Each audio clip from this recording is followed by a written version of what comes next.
Hey, I'm Kilian and this is iPhone 13, the iPhone many people have been waiting for, but is it worth the hype? No smartphone is as classy and high quality as the iPhone 13 Pro. How it looks, feels, even how the buttons click, even the vibration motor. The back glass is out of ceramic shield, which is matte and seemingly immune to scratches and fingerprints. The stainless steel frame, on the other hand, is the exact opposite. Since last year the frame is boxy and if clean, it looks stunning with recessed glass, but I don't find it ergonomic. In addition, the camera element has become much larger and sticks out quite a bit. Because of that, the iPhone 13 Pro wobbles on flat surfaces quite a lot. Frankly, this is a step backwards for me. The water protection is still superior to the competition. 6 meter deep for 30 minutes is way beyond the typical 1.5 meter. 4 colors are available: white, black, gold and a new futuristic Sierra blue. The most obvious change this year is the display. And some of you are maybe wondering why, because it looks almost the same. But up here the notch has become 20% narrower. I had hoped for 23% personally, but you can't have everything. The extra space doesn't bring any additional features, but once you get used to it, the old notch looks too wide. Even though, I have to be honest, the competition is way more futuristic. A subtle hole or the camera behind the screen even. But the notch is also a little bit deeper. Because of that, 18:9 videos have a small bite in them, but only on the Pro, not the Pro Max. Super strange. Inside the notch is an unchanged Face ID. It is a great unlocking method. Your face is scanned in 3D super fast. It's intuitive and secure. But for 2 years we have been wearing face masks now, and Apple doesn't seem to think that a pandemic is such a big problem. Touch ID in the display, or at least in the power button like on the iPad Air, that is not too much to ask for. Also in the notch, one of the 2 stereo speakers that still sound great. There are 2 display sizes, 6.1 and 6.7 inch. Thanks to OLED with perfect black, almost infinite contrast, the colors are super accurate, and it is also the brightest smartphone display on the market with 1000 nit typical brightness. 1200 nits peak for HDR, on the other hand, is below average. But the very best is yet to come. There's finally 120Hz refresh rate in the iPhone 13 Pro. I swear no one has been looking forward to this as much as I have. Up until now, all iPhones have had 60Hz. 120 is twice as much, and therefore all animations, every scroll, even gaming is twice as smooth. It's impossible to show this in a video, but you notice it immediately when you hold the iPhone for the first time. It is so awesome and I never want to go back. Why did Apple wait so long to put in 120Hz?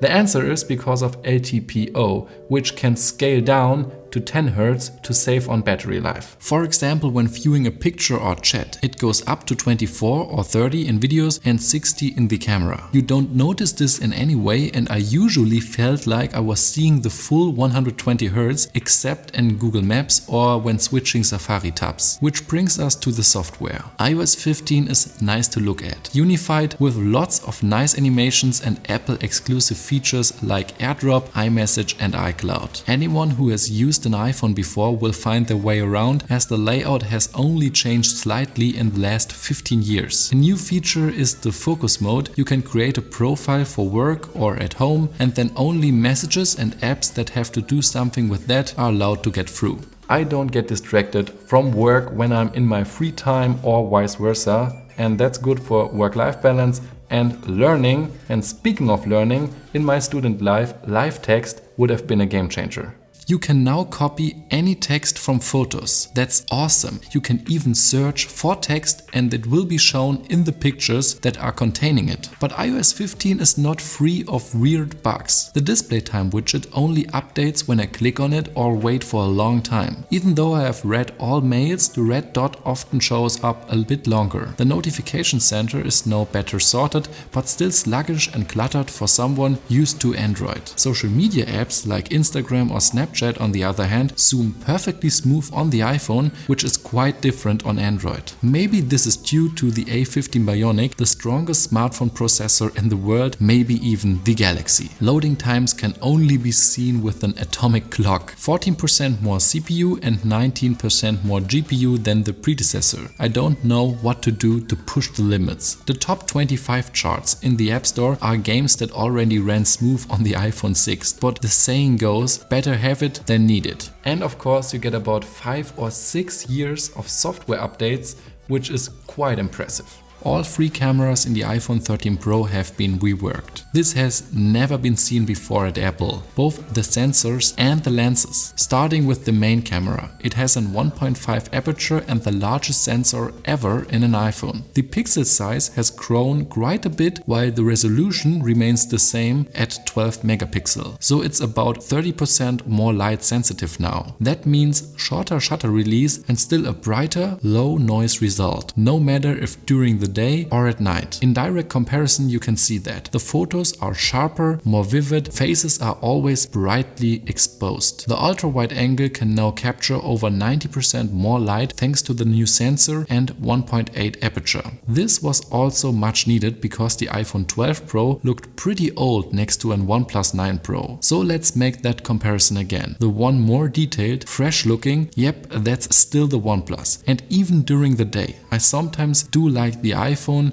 sometimes prefer the OnePlus. Apple does sharpen more aggressively than they ever used to, and sometimes the noise reduction is so aggressive that a lot of detail gets lost. But the lens flares from before, they are now gone on the ultra wide. In general, I felt less like I was making a compromise when using the ultra wide. And there is an autofocus now too, which allows cooler perspectives and a new macro mode. For that, you just have to get closer to objects, an intuitive solution and one Google should copy in the Pixel 7. If you have ever wondered why Apple is preferring sensor shift instead of OIS, it is because the lenses are so heavy now that it is easier to move the sensor. Last but not least, the telephoto lens. Now it's a 3x instead of a 2x. The aperture is 2.8 and not very open, so only good in good light. But then the results are nice and sharp and I can appreciate the increased zoom level. The maximum is 15 times digital. Of course, the Galaxy S21 users, they laugh at that. The selfie camera remains unchanged. It does not stand out as anything special, but it's solid. Apple has now two new features for video. The cinematic mode with artificial background blur in full HD with 30 frames is nice and sometimes I like it, but more often than not I stick to regular video mode. Nonetheless, professionals will be really happy to see ProRes coming to iPhone.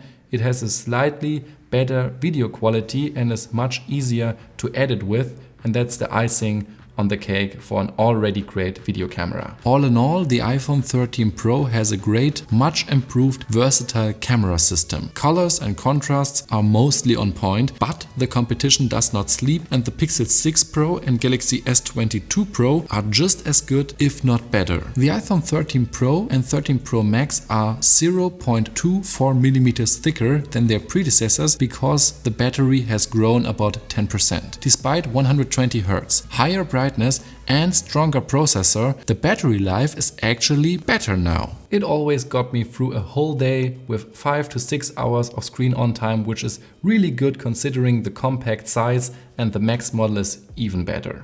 But honestly, although I like big smartphones, the Max is just too extreme for me. It has become even thicker and even heavier, and there is no fast charging. In the time it takes to charge an Xiaomi 12 Pro from 0 to 100, the iPhone is only at 30%. The myth that this harms the battery has long been disproved, so at least I would like to see the option in an upcoming iPhone, just for emergencies. And where is USB-C and where is reverse wireless charging? It is technically possible, but it can't be activated by the user. Conclusion. Last year I was thinking you should get the regular iPhone instead of the Pro because there were not that many differences. But now the Pro is much better with the 120 Hz screen and way better cameras. I really like this phone despite I'm regularly using an Android phone. It is quite expensive with $999, but not outrageously expensive. So I think it's fairly priced and really a great phone in a small form factor. That was my review. I hope you like it. I'll see you next time. Bye.